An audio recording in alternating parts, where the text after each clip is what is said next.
انسانی تاریخ کی سب سے تیز رفتار سواری کیا ہو سکتی ہے؟ گھوڑے، موٹر سائیکل، کارز، جہاز یا ایروپلین؟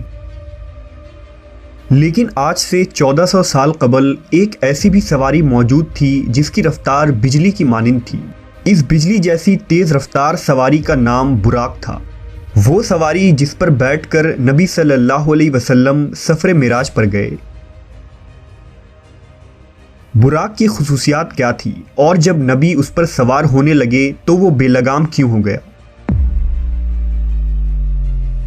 کیا براق کو ماڈرن سائنسی علوم سے ایکسپلین کرنا ممکن ہے؟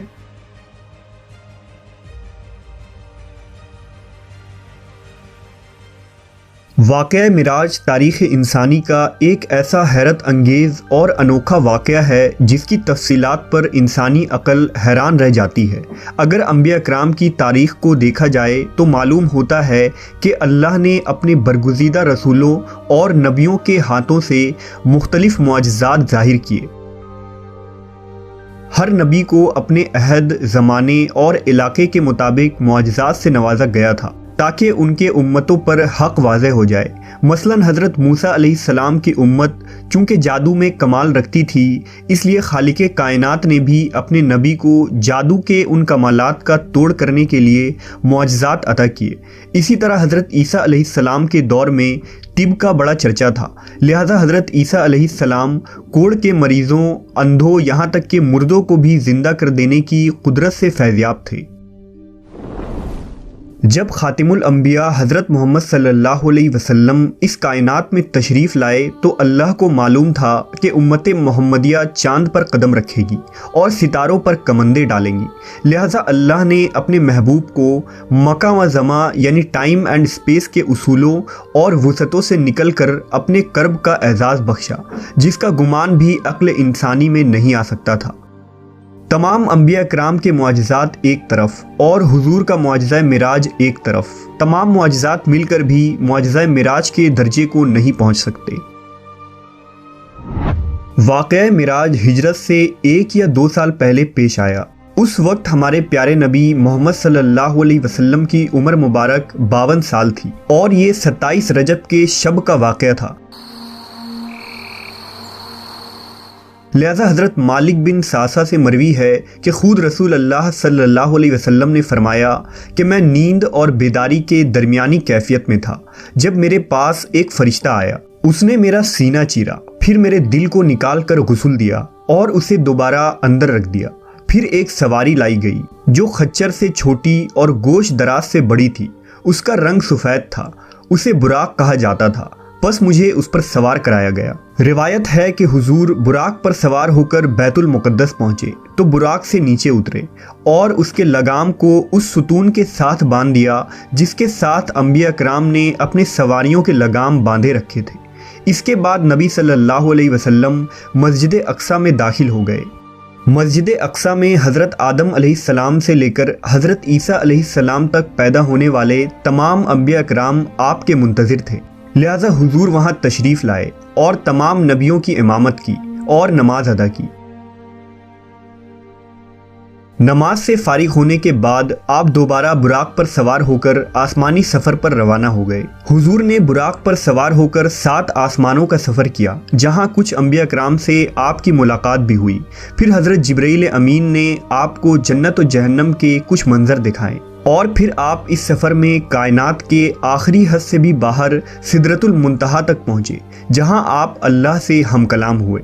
امت محمدیہ کے لیے روزانہ 5 نمازیں فرض کی گئی، شرک کے سوا تمام گناہوں کی معافی کا امکان بتایا گیا اور سورہ بقرہ کی آخری 2 آیات آپ کو تعلیم فرمائی گئی۔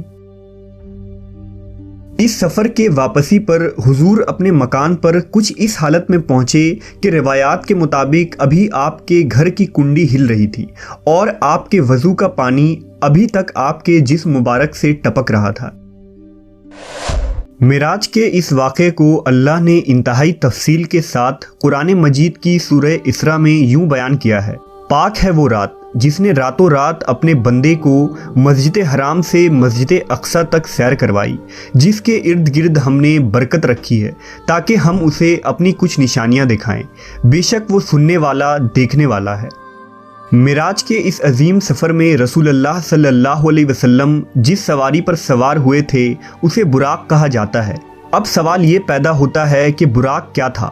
کیا یہ کوئی ایسی مخلوق تھی جو اس دنیا میں پائی جاتی ہے؟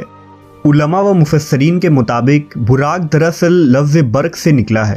برق چمک کو کہتے ہیں، لہٰذا رسول اللہ صلی اللہ علیہ وسلم کی سواری کے لیے جو چیز پیش کی گئی تھی وہ انتہائی سفید و چمکدار اور روشن تھی کہ اس کا نام براق پڑ گیا۔ یہ بھی کہا گیا ہے کہ براق کو اس لیے براق کہا جاتا ہے کہ وہ برق یعنی بجلی کی چمک کے مانند اس کی رفتار ہے۔ روایتوں کے مطابق براق خچر سے چھوٹا اور گدھے سے بڑا تھا، اور جہاں اس کی حد نگاہ پڑتی تھی وہاں اس کا قدم پڑتا تھا۔ علماء کے ذہن میں یہ سوال بھی پیدا ہوا کہ اللہ نے حضور کی سواری کے لیے براق کا ہی انتخاب کیوں کیا، جبکہ وہ اس بات پر قادر ہے کہ بغیر کسی سواری کے آپ کو سفر کے تمام مراحل طے کروا دیتا۔ لہذا فتح الباری کے مصنف حافظ ابن حجر نے اس ضمن میں لکھا ہے کہ اسراء و معراج کے سفر میں سواری کے چناؤ میں بڑی حکمت ہے، حالانکہ اللہ اس بات پر بھی قادر تھا کہ اپنے نبی کے لیے زمین کو سکیڑ دیتا، لیکن اللہ نے سواری کا انتظام اس لیے کیا تاکہ اللہ کے رسول کو انسیت و مانوسیت ہو، کیونکہ بادشاہ جب اپنے مقربین کو اپنے دربار میں بلاتا ہے تو اس کے لیے سواری روانہ کرتا ہے۔ کچھ علماء براق کو ایک جنتی جانور قرار دیتے ہیں جو خصوصاً معراج کی رات کو ہی حضور صلی اللہ علیہ وسلم کی سواری کے لیے اس زمین پر آیا تھا۔ لہٰذا امام ترمذی نے ایک روایت نقل کی ہے کہ جب جبرائیل علیہ السلام نے براق کی لگام تھامی اور رسول اکرم صلی اللہ علیہ وسلم کو اس پر سوار ہونے کی دعوت دی تو براق حضور کو دیکھ کر کانپ اٹھا اور بے لگام ہو گیا۔ لہٰذا جبرائیل امین نے اس سے کہا کہ ٹھہر جا، اللہ کی قسم رسول اللہ سے بہتر کوئی شخص اس سے پہلے تجھ پر سوار نہیں ہوا۔ لہٰذا جب تاجدار کائنات محمد صلی اللہ علیہ وسلم براق پر سوار ہوئے تو وہ فخر و مسرت سے ناچنے لگا کہ آج اسے اس عظیم شخصیت کی سواری ہونے کا لازوال اعزاز حاصل ہو رہا ہے۔ بعض علماء نے یہ بھی لکھا ہے کہ براق کا چہرہ انسانی چہرے کی مانند ہے اور انسان کی طرح سننے اور سمجھنے کی صلاحیت بھی رکھتا ہے، لیکن قرون وسطیٰ یعنی خصوصاً بنو امیہ اور بنو عباس کے دور حکومت کے مسلمان فنکاروں، شاعروں اور مصوروں نے جس طرح براق کی تصویر کشی کی ہے اس کا کوئی ثبوت قرآن و سنت یا تاریخ کے کسی بھی کتاب میں موجود نہیں ہے۔ ان پینٹنگز میں عام طور پر براق کو ایک ایسے مافوق الفطری گھوڑے جیسا بنایا گیا ہے جس کے سر کی جگہ ایک عورت کا چہرہ دکھایا جاتا ہے۔ ایسی کوئی دلیل اسلامی روایات سے تو نہیں ملتی، البتہ دوسرے مذاہب اور قوموں میں اس طرح کی دیویوں کی خیالی تصویر ملتی ہے، اور ممکن ہو کہ اجمی مسلمانوں نے انہی تصویروں سے متاثر ہو کر انہیں براق پر چسپاں کر دیا ہو، جبکہ براق نر تھا یا مادہ اس کے متعلق بھی کوئی مستند شواہد موجود نہیں ہے۔ واقعہ معراج اللہ کا ایک معجزہ تھا، جس طرح سے ہر معجزے کو سمجھنا اور ثابت کرنا انسانی عقل کے لیے ممکن نہیں، اسی طرح سے معراج کے اس سفر کو سمجھنا انسانی ذہن کے لیے ناممکن ہے۔ لیکن جدید فزکس نے گزشتہ صدیوں میں ایسا نظریہ پیش کیا ہے جو قابل غور ہے۔ آئنسٹائن، جسے پچھلی صدی کا سب سے بڑا سائنٹسٹ مانا جاتا ہے، اس کی تھیوری آف ریلیٹیوٹی جدید فزکس کی بنیاد ہے۔ آئنسٹائن نے اس تھیوری میں بتایا ہے کہ اس کائنات میں ٹائم تمام مقامات اور لوگوں کے لیے اسٹیٹک نہیں بلکہ مختلف ہوتی ہے، اور یہ مقامات کے اعتبار سے بدل سکتی ہے۔ لہٰذا اگر کوئی شخص اس کائنات میں روشنی کی رفتار سے سفر کر پائے تو اس کے لیے ٹائم رک جائے گا۔ اس نے ایک مثال پیش کیا کہ اگر کوئی شخص ایک ایسے سواری میں سفر کر رہا ہو جس کی رفتار لائٹ کے برابر ہو تو اس کے لیے وقت تھم جائے گا، اور جب وہ شخص کئی سالوں بعد اس زمین پر واپس آئے گا تو یہاں کچھ ہی سیکنڈ گزرے ہوں گے۔ وقت کے اسی فرق کو فزکس میں ٹائم ڈائلیشن کہتے ہیں۔ اس سائنسی ٹرم کو سمجھنا سفر معراج اور براق کو سمجھنے کے لیے بہت ضروری ہے، کیونکہ براق کی رفتار بھی روشنی یعنی برق کے رفتار کے برابر تھی، اسی وجہ سے اس سواری کا نام براق تھا۔ لہٰذا آپ صلی اللہ علیہ وسلم جب اس رفتار سے سفر معراج کرنے کے بعد واپس تشریف لائے تو وقت بالکل نہیں گزرا تھا، اور آپ نے کئی سالوں کا سفر چند لمحوں میں ہی طے کر لیا تھا، جسے آج 21ویں صدی کی سائنس ٹائم ڈائلیشن کی شکل میں تسلیم کرتی ہے۔ لیکن آج بھی انسان اسپیس ٹیکنالوجی میں اتنا آگے نہیں بڑھا کہ ہر سوال کا جواب سائنس کی بنیادوں پر دے سکے۔ مثال کے طور پر اگر کوئی شخص لائٹ کے اسپیڈ سے ٹریول کرتا ہے تو اس کا جسم ماسلیس ہو جاتا ہے اور اسے انفائنائٹ انرجی کی ضرورت ہوتی ہے، جو بظاہر انسانوں کے لیے ناممکن ہے، لیکن اللہ کی ذات کے لیے نہیں، کیونکہ وہ ہر چیز پر قادر ہے۔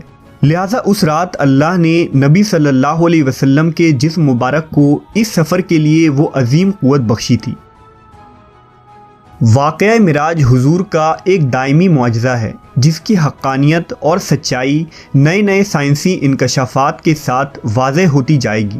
جیسا کہ کسی شاعر نے کہا کہ پھیلائے ہوئے گوشۂ دامن تجسس، سائنس محمد کا پتہ پوچھ رہی ہے، صلی اللہ علیہ وسلم۔